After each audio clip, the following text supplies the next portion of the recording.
What is up, everybody? My name is Ignacio Santana, and I am so glad to be here. How you doing, Miguel? I'm doing pretty good. You know what this is? What is this? This is the inaugural Iggy and Miggy. Oh, hell yeah. Iggy and Miggy at the Drake show, right? At the Drake show, sharing wrestling hot takes. Let's Mm-hmm. go. What's Let more, us go. what's better than causing controversy on the internet? Exactly. What the hell is better than that? Especially what's going on in professional wrestling right now. That's all the buzz there is. Yeah, honestly, there's like a lot of people are opinionated about pro wrestling recently. Yeah, it's super opinionated. Shit, you even have people who aren't really into pro wrestling being Yeah, opinionated about exactly. pro Like people wrestling. are like the casuals are getting involved. I think a lot of it has to do too with kind of what's being presented. Like the Iron Claw just came out, you Yeah, know, there's a lot and I of think, pro wrestling media out there now. yeah, And then with honestly, I think it's a AEW and all that, more competition is good, bro. You know what I'm saying? not And just one ownership like what Vince McMahon had. exactly, like what was happening during like the 2011 era and stuff, like all that was cringe because they could get away with it because they were the only like real professional wrestling shit. Exactly, But and now they like have if to you step it wanted, up. yeah, and like you said too, like if you wanted a different avenue, you'd either have to go to TNA, which only had our man Perk Angle, Yeah, or it had Sting in there though. yeah, I did have Sting, but this was during like Joker Sting era Yeah, though. I hate Joker Sting. Oh, maybe that might be a hot take. I guess I'll save that I for mean, another yeah, time. I'll save that for another time. We're getting a no, little bring ahead it of up here, ourselves. man. Fucking Joker Sting was the worst gimmick For of Sting, all time. Yeah, for Sting, it honestly, it really kind of hindered him a little bit. I was A about to say, little like, I feel like Surfer Sting. Okay, this is gonna. Okay, I didn't put this in my presentation, but I'm gonna take little shots at Sting. Surfer okay, Sting was underrated. I feel like, and then Joker Sting, it sucks because like who I hate yeah, these Joker characters. These Joker characters in pro hmm, wrestling. Like Seth Rollins did it, and he was yeah, so it's just so cringe. I'm like, dude. yeah, and I think it's just been heightened too because again, like the fucking Joker is everywhere. Honestly, can I just say right here, this is just a pop culture hot take at this moment. I'm tired of the Joker, bro. The I'm Joker's really tired of the everywhere. Joker. It's so annoying, and then people are like, I'm Joker, bro. Just my Joker moment." I'm like, shut the It's fuck like, up. yeah, just shut the hell up, you know? Like, It's I get it. We fucking live in a society. Like, I yeah. get it. That shut the fuck up. All right. And then people were like, "Oh, that whole cringe. That shit was cringe when everyone was wearing the face paint and shit like that." Yeah, dude. Oh, and I hate it too. Like, you see it too, like with protests in the street and shit. Of like Yeah, people wearing Joker it's makeup. cringy. It's like I get what you're trying to do, but it's like, why are you using a comic book character? I mean, I guess Yeah. it elevates It, it. re- it reminds me of the Guy Fox, like the Guy Fox mask from the V from Vendetta. Oh yeah, people wore that shit too. Dude, it's just it's an evolution. It's You cringe. know. You know, just like pro wrestling, it's an Yeah, I was evolution, about to bro. say, let's go back to pro wrestling. So, how many hot takes do you have? You said you only have two? Yeah, I only have two at the moment, and if Okay. I'd like to share, one thing I'd like to say, and I was kind of influenced by someone that I kind of saw on Twitter a little bit, Mm-hmm. and they mentioned that Bayley and Io Sky are more worthy of a main event of Roman and The Rock and Cody and Seth Rollins. Okay. I feel like to me personally, from what I've seen, like I'm gonna be honest, I don't really like, you know, I don't really like Damage Control. I really don't. Okay. But I feel like this build though that they built for Bayley, it has been like something that is a little more exciting. You know? Okay. It's funny that you say that because you know my opinions on this. I hate this storyline. I think it's so cringe and stupid. I know you do, and like I agree with you. I think it's been cringe too. That whole like dynamic of like a high school like gossip train, Yeah, like like a group what of the fuck? friends, Like what is this? like I they're hear all what you're like saying 30 year behind my old back. women. Yeah, that's soccer moms. You guys done laughing? Watashi wa karayo. Yeah, that's Japanese. That's Japanese. Shut the fuck up. But I'll let you. So you think it's deserving of a main event spot? think so because like we're really seeing kind of like what's the build up right now. I know that we have like Rhea Ripley and Becky Lynch for WrestleMania, but I feel like with Bayley and Io Sky, that's just been more build. I think this whole storyline has been going on for like how long? I agree with you that I think it's better than Rhea Ripley and Becky Lynch. But unfortunately, I don't think it tops the star power of Cody Rhodes, The Rock, Reigns, and Rollins. Oh, obviously. Yeah. No, obviously, and that's like the reality of the fact is it doesn't top that star power, and it doesn't even come close. Yeah. So, but I feel like just storyline wise, it to me it feels more main event worthy. Oh no, I agree with you. I feel like it's way better than the stupid storyline we're getting with Rhea Ripley and Becky Lynch, which I think is kind of silly because last time Rhea Ripley was at WrestleMania was against Charlotte, and there wasn't that much of a build-up either. So I don't know why they're... Like, sure, the match was awesome, but it could have been even better if there was, like, a good build-up. I don't know why they're going with these quick build-ups with Rhea Ripley. Like, Nia Jax came out of nowhere, too. Yeah, and I get it. I get why. They're really building Rhea Ripley as, like, this, final boss almost, And I get it, the star power she's pulling right now, how trendy she is. She is to me, she is an amazing wrestler. She's an amazing pro wrestler. She has a great gimmick. She understands how the crowd works. She understands how to retain that audience perspective, how to keep the kayfabe going in a way that's more believable. Mm-hmm. And I kind of want to sidetrack a little bit. That's another hot take too. We are still seeing kayfabe. It's just evolved. Yeah, what? I'm actually happy that kayfabe is still going with like Dominic Mysterio and stuff like that. Yeah. And I know I feel like most of our takes are going to be talking about WWE, but I feel like MJF, I'm going to talk about AEW a little bit. He's doing a pretty good job with keeping kayfabe alive still too. Oh, like with the whole Tits Miggy thing. Yeah. And right next to me is Tits McGee from Whore Island. Yeah, so... Dude, just like... No, yeah, and even in AEW, too, like, there's a lot of kayfabe going on. Even Toni Storm is keeping that kayfabe going out, too. She's just timeless Toni Storm all out, and I like that. But, like, specifically focusing in the WWE, and I think this was a little bit because of, like, Vince McMahon. Because, like, he was the one who kind of broke the news that pro wrestling was fake and shit like that. Yeah, I feel like he had to, right? Yeah. And I feel like just kayfabe kind of just lost its mark, and it kind of just spent almost 2 decades. But I think the modern wrestlers that we have now, and since we are entering into a renaissance era of professional wrestling, we're seeing kayfabe being brought back in a way in which we kind of don't know what's a shoot, what's a, like, yeah, we don't know if it's a work. Like with the whole Cody Rhodes and Rock situation, a lot of people were like, is this a work? Oh, was this planned the entire time? And then The Rock is like making 20-minute fucking videos on his Instagram saying fuck Cody Rhodes' story. So he's keeping he's keeping kayfabe. I feel like people with The Rock, like super big, he has like 400 million followers on Instagram or something. I believe if you have like that fan base and you're like trying to keep kayfabe alive, I feel like it helps. Like bigger stars like The Rock taking the initiative to keep kayfabe. Yeah, I feel like that helps it a lot because like Dominic Mysterio, he's doing a really good job with his kayfabe. But he's not nearly as big as The Rock, like, obvious. Actually, I got one more. Okay. Now, since it's leading into, Rock versus Cody.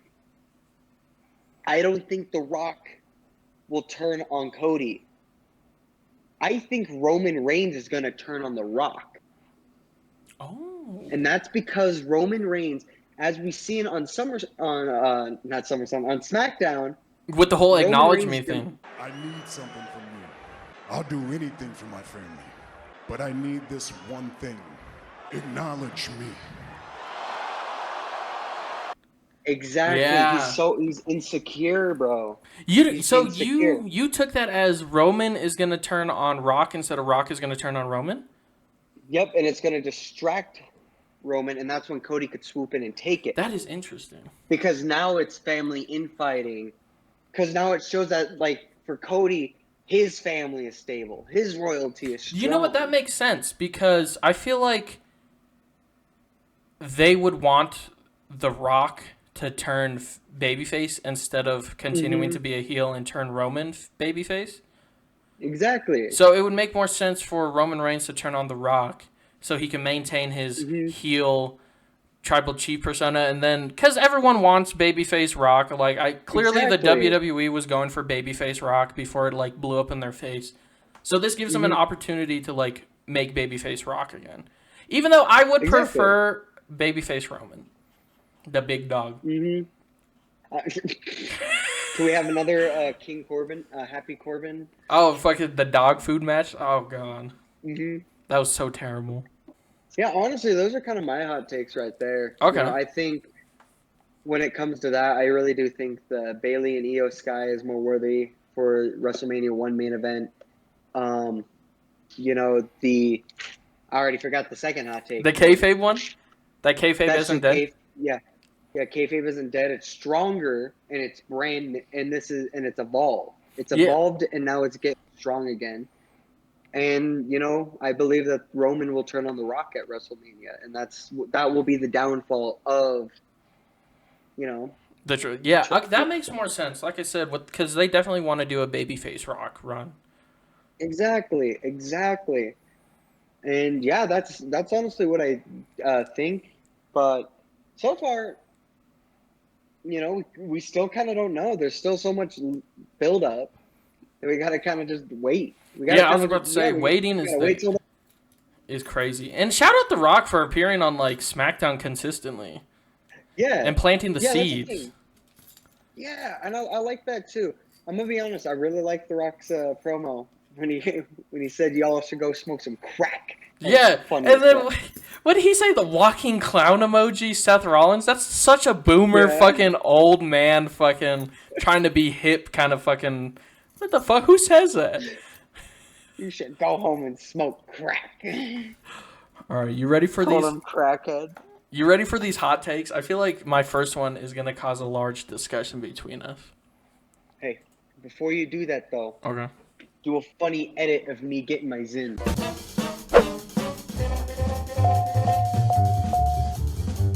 Hey! You're crazy!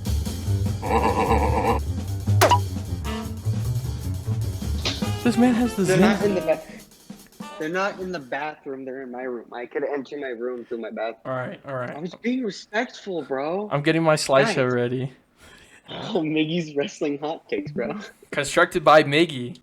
I feel like this first one, I'm excited. I want to know what you think. And I saw this. I saw this last night and like scrolling through Instagram, and I was like, "Oh yeah, I completely agree with that." But no, it was I didn't realize it was such a hot take. You ready for this? Yeah, I see Cody Rhodes and Bryan Danielson. All right, you ready for this? I think Cody Rhodes is better than Daniel Bryan. Not in ring, not just in ring. I feel like Cody Rhodes has more iconic like promos. He has more like the whole Yes movement, WrestleMania leading up to WrestleMania 30. I feel like, no offense, that was it. That was it for Daniel Bryan. He had that cool feud with Kofi Kingston, but I feel like that was more of a Kofi moment than a Daniel Bryan moment. Mm-hmm. And like, here's the thing. Yeah. Here's the thing that I see from it, because to be honest, I don't see that as a hot take. I genuinely agree with you. I don't think so either, but people, I don't know why. I don't want to say Daniel Bryan's overrated because he's a good in-ring worker, and he's not bad at promos. He's just not the greatest, which is fine. Yeah, he's more of a technical wrestler, and that's fine. But it's just, I don't know why people love Daniel Bryan so much. Or maybe people hate Cody Rhodes. And, like, comparing their AEW work, too, I feel like not only did Cody start AEW, he had that iconic feud with Dustin Rhodes. Mm-hmm. And he kind of like catapulted the Young Bucks and made them as big as they are. Yeah. And no offense, Cody changed the game for wrestling, you know? Like, Cody, honestly, without Cody Rhodes himself, what we have in professional, we wouldn't even be making this video right now. Exactly. No, I agree. Yeah. And what is it? People like to compare their what is it called? They're like, oh, Daniel Bryan was awesome in Ring of Honor and all this shit, right? Mm-hmm. I think, in my opinion, it is more impressive that Cody Rhodes was basically born into the WWE, the biggest promotion in the world, and then had to like kind of discover the indies. Yeah. And he Like did it. He had to like really truly reinvent himself. Yeah. He understood what the business was. And I think he understood it in a way kind of like how his dad did, you know? His dad moved from promotion to promotion. A lot of people were saying that's all Cody had, is that his dad's dead, and that's the reason why he's as popular as he is. No. Yeah, because I feel like when he was in the indies, he was killing it. It's not just because, I'm Dusty Rhodes' son, bro. I mean, sure, that probably helped, but... Yeah, like, obviously it helped because it's name recognition, but at the end of the day, Cody still worked. That's what I'm He put saying. on amazing feuds. Dude, him versus Nick Magnus was perfect. And he had that run with Kurt Angle, too, in the indies. Yeah. That shit was amazing. Yeah. You know, he really reinvented himself, and he also showed a lot of people that the indies actually could have great, like, works. They could have great feuds. He, like, put the indies, like, on the map. Like, what is it? New Japan Pro Wrestling? Yeah, it grew, you know, the American pro wrestling market, I believe. I think it expanded more eyes. You know, American pro wrestling fans are able to pull in more. I feel like Cody Rhodes, another reason why I think Cody Rhodes is better than Daniel Bryan or Bryan Danielson, whatever you want to call him, is that he attracts the casual eyes. Yeah. Like, when he won the Royal Rumble 2 times in a row, like, he was trending, and people who don't even watch pro wrestling were talking about Cody Rhodes. Like, no offense. During the Yes Movement, I mean, sure, it was different. It was a different time back then. Yeah. Because I was like 10 years ago or whatever. But no one was like, no random people on Twitter weren't talking about, Daniel Bryan, bro, sheesh. Everyone's like memeing the finish, the story. Like, sure, it's a meme, but it's like gaining recognition and stuff. Exactly. And I think a lot of, especially with the casuals too, and I feel like Cody Rhodes resonates a lot more with the casuals because his story is like an actual like story. Like you said, we saw someone who was born into the biggest professional wrestling company in the entire world, was literally groomed to be a top star. He couldn't make it his first time. He was released, and he went to the bottom pit, and he understood that there is a beautiful world in that bottom pit, reinvented himself, built up, ended up pulling people from the top down with him to keep building it up. Exactly. And, you know, and that's how we got AEW. That's how we got All In. Yeah.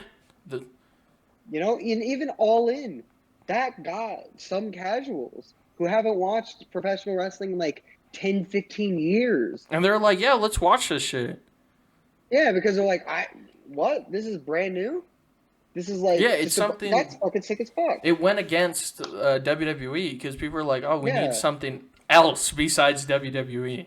Yeah, it broke the status quo. And I feel like a lot more people are not willing to admit, but I really do feel like a lot more people, specifically now, are more... You know, they are like closeted pro wrestling fans, you know? Yeah, I was a closeted pro wrestling fan growing up. Yeah? Yeah. When I first started watching, no offense, I didn't think Cody Rhodes was going to be nearly as big as he is now. Oh, no, absolutely. I agree, too. I mean, I was watching it during the time when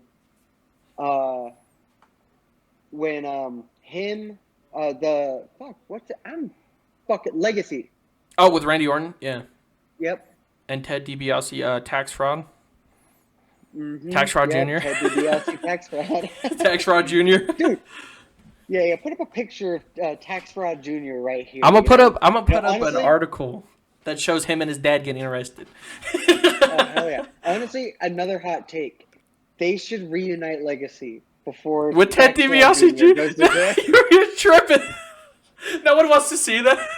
I'm glad we agreed on this one, because I didn't think it was as astronomical. I just don't know why people overrate Daniel Bryan that much. I mean, he's good, but it's just, really?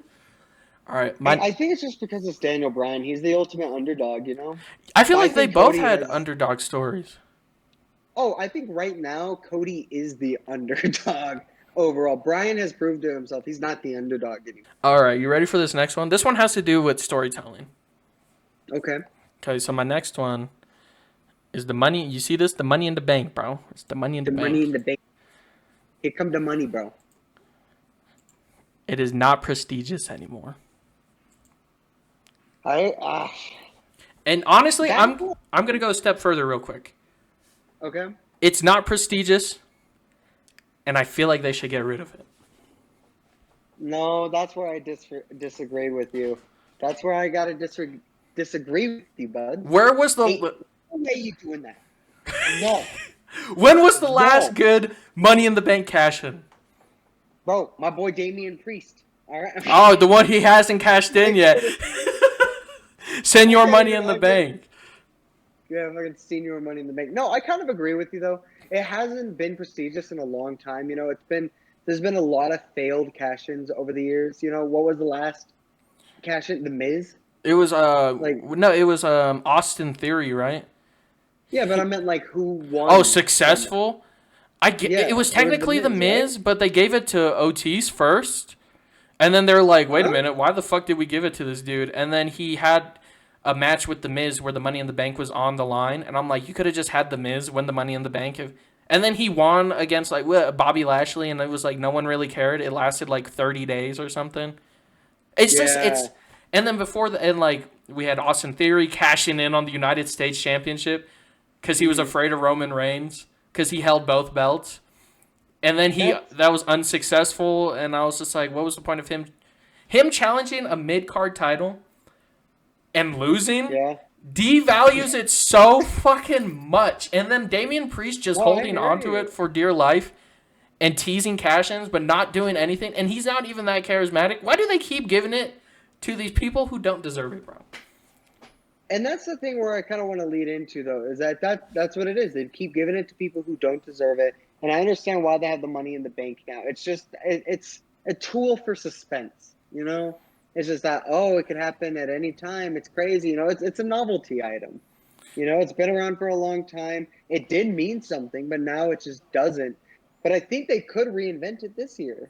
I feel like... I feel like LA Knight should win it this year. I don't think he should win it. You don't think he should have won it instead of Damian Priest. Yeah. Like I already I understand why they gave it to Damian Priest because it's like they can give it to like a mid-carder and potentially make them a main eventer. And LA Knight was kind of already like so over. They're like, oh, he doesn't need the Money in the Bank. He can just challenge Roman Reigns or whatever. But I feel like that's true. Giving it to someone as popular as LA Knight would have made it prestigious. Mm-hmm. But like they gave it to Damian Priest, and I'm like, hell, here's even a little bit of a hot take. Shit, they should have given it to Logan Paul. Logan Paul would have done a good job with it too. Yeah. And you know who I think should win it this year? Who? I'm gonna take from what you said, but I think Braun Breaker should win it. Definitely. You kidding me? Braun Breaker in a ladder match is scary. Or Andrade would be good too. Oh, that'd be a good one too. Because right now Andrade would be really good. Yeah, right now they don't really have plans for Andrade, and I'm a little scared that they're gonna fuck him up again. But giving him the Money in the Bank would help. I was gonna say I don't think they'll fuck up Andrade too much. They had to spend quite a bit of money to get him back. Yeah, I hope they don't fuck him up. It's been since what, end of January, and he hasn't been on TV, bro. Well, that's true, but at first I thought they were gonna do something with the whole fucking LW with the Latino World Order and whatever the Legado de Fantasma. Yeah, the Legado de Fantasma. I thought they were gonna do something. I thought they were gonna bring Andrade in, but I guess not.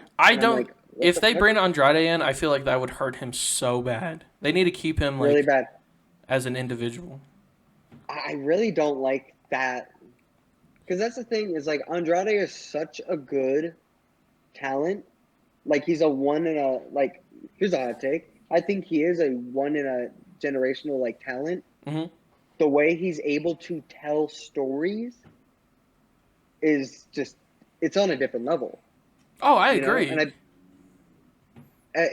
And I do agree. He should win Money in the Bank this year. It could. I feel like him and Braun Breaker are my two. I think who should win.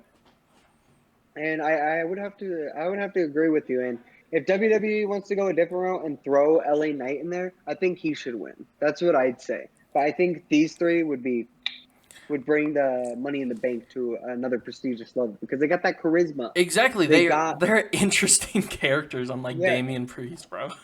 Yeah. If they give it I to really another think bum, bro, they should definitely get rid of Money in the Bank. It's like, who cares anymore? Like, No, I don't I even agree. think if Damian Priest cashes in and somehow wins, I feel like he'll get booed out of it. It wouldn't even be good, like oh, heel heat. He's like generating heat as a heel. It would be literally go away heat. Like, why? Really? We don't want you as a champion. Like, riots would happen in the street, bro. yeah, Damian Priest. If Damian Priest wins, we riot type shit. Yeah. Especially in Philadelphia. Oh my god. I really hope not. That fuck Damian Priest. No. Here's another hot take I have right now. Damian Priest will cash in night 1. You're silly, bro. You're just saying shit. No, I'm not saying You shit. don't believe. I do believe that. Drew McIntyre will win.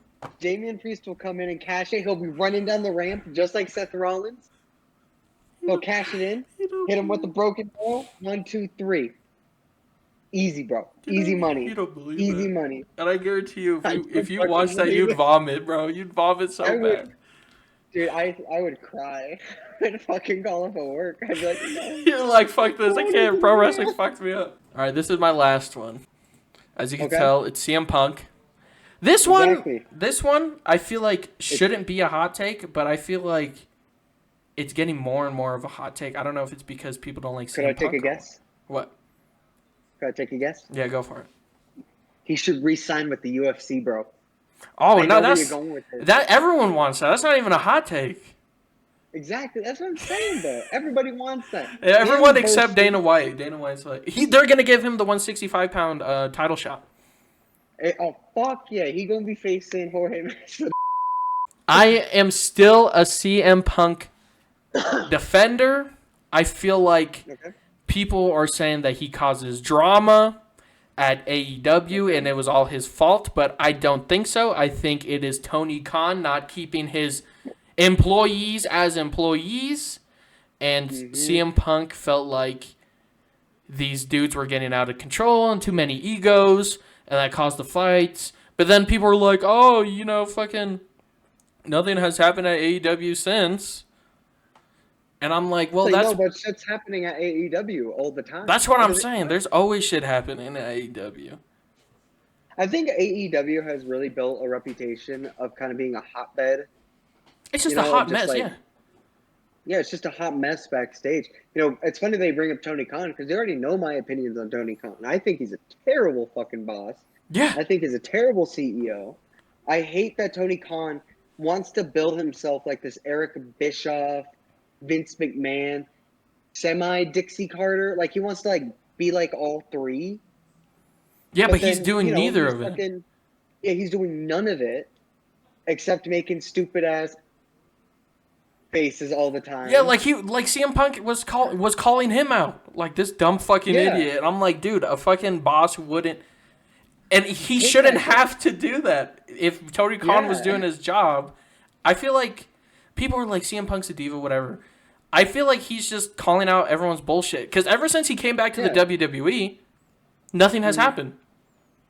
No, nothing. No drama whatsoever. Honestly, from the reports that I have read, just kind of just on Kayfabe websites and shit like that.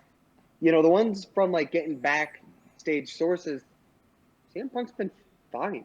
That's what I'm saying. With everyone. Yeah, people are liking him. Treating him well. Yeah, exactly. Yeah, it's he's just calmed down because I think, I really think his first run with the WWE wasn't with Triple H. It wasn't with Stephanie. It was just with Vince. I feel like Triple H had some to do with it because the Summer of Punk. Like, why did Triple H have to go over? What was it at? It wasn't at SummerSlam, was it? Where he had that. It was Night of Champions, wasn't it? Yeah, he had that match with CM Punk.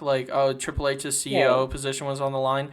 Get rid of that stipulation and have Punk go over. I feel like Triple H was just stupid, and I feel like he was just power hungry at the time. He was top of the food chain, and I feel like now Triple H, from what we've seen from him, he's calmed down. That's what I'm saying. More of a backstage hand.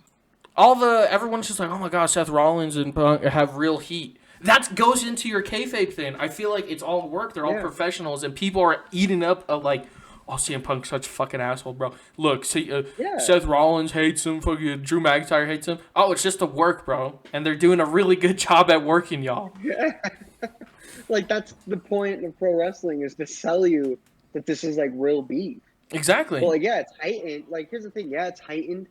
Granted, it has, like, soap opera, like, tactics and shit, but it's still telling you a story that you're engaged in. You know? Like, there might be some truth to, like, Seth Rollins has some animosity towards Punk. Because he had the animosity towards Cody Rhodes when he came back. But he's still, like, professional enough to where he won't get in the middle of the job. Like, he's not like these stupid fucking idiots at AEW literally having brawls with CM Punk in backstage. He can stay cordial. And fucking also, like, Jungle Boy and shit, like, you know, like, because that's the thing too with I want to bring back to your hot take with CM Punk not starting the drama. Yeah, like the whole Jungle Boy shit that happened. Like, Jungle Boy wanted to use real fucking glass, and CM Punk was like, no, because that could, like, fucking break your neck. That's what I'm saying, dude. It's so stupid. These guys are just wanting to do hardcore shit, but I'm like, you guys are doing a job that requires you to be, like, weekly throughout the whole year. There's 52 fucking weeks. Man. How many matches are you doing? You can't do this shit. Look at Daniel Bryan again. He gets injured all the fucking time. All the fucking time. Here's the thing. AEW want to be ECW so bad, like... Yeah, but ECW was safe, and it had good storytelling. And a good boss. Yeah, as crazy as Paul Heyman was financially, overall he did try to treat his wrestlers fair. And I want to say something about AEW. There are people who go over to AEW from WWE and regret it. What is it? I think Aleister Black or Malachi Black, whatever the fuck you want to call him. Mm-hmm. I think he's regretting it. Buddy Murphy is regretting it. Yeah, Buddy Murphy's regretting it. And I think I heard that Keith Lee is also regretting it. I could be mistaken. I mean, that's what, think about it. That's what AEW does. They just take talent from WWE, pay them a lot more money, fucking hope to God they reinvent themselves because they're allowed to control their own story. I remember who it was. It was Rusev. Yeah. He regrets leaving WWE. Because he also has been handled shit at AEW. Yeah, and it sucks too. Because you'd think he'd be treated like top tier. Because everybody loves fucking Rusev. You kidding me? Yeah, exactly. Melo is a fantastic wrestler. And like... And it really upset me too when he did get released. But I was excited for his run in AEW. But then watching this kind of train wreck kind of happen, it's like, are you fucking kidding me? Yeah, it's like there's no momentum behind him. Underutilized talent, bro. Underutilized talent. I bet if he went back to the WWE, Triple H would use it. I feel like that's what's going to happen when his contract comes up. I think he's going to go back. Same with like Andrade. You think so? Mm-hmm. Yeah. And I mean, it'd have to. Well, Sir Iggy, thank you for appearing on the channel for debut of the channel. So let's give a round of applause. Oh, yeah. Wait, hold up. Give me 1 second. Round of applause for the debut. Thank you, Miggy, for hosting me. This was a lovely time, my friend. Yeah, it was our like a little podcast, pro wrestling podcast. A little pro wrestling podcast. Maybe it turns into an all combat podcast. Yeah, maybe. I do want to talk about UFC 300, so maybe we could do that. Yeah. Do you have maybe we could talk about... What's up? I was gonna say maybe we could talk about the Jake Paul knocking out. Oh my God! Did you see that Ryan? Fuck it, we'll save that for another video. Okay. But do you have any closing remarks for the viewers at home? The AEW lovers. Sleep well tonight, because the end is coming. The end of AEW is coming. Yeah. All right, sir. Well, thank you. Thank you for watching. Please like and subscribe. Subscribe. Yeah, I was about to say, I'll plug his shit. I'll put it like in the cards, you know, the little thing in the upper corner. I'll put it in the description. Check him out. Yeah. Bully the shit out of him to make fucking content, please. Hey. Go and flood his comments. Flood his comments on his fucking watching paint dry video, please. And get this man back in the fucking saddle. All right. Anyway. All right. Thank you for watching. Please like and subscribe. Check out Iggy's stuff. And yeah. Have a great rest of your day, even the AEW lovers out there. Have a good day, everybody.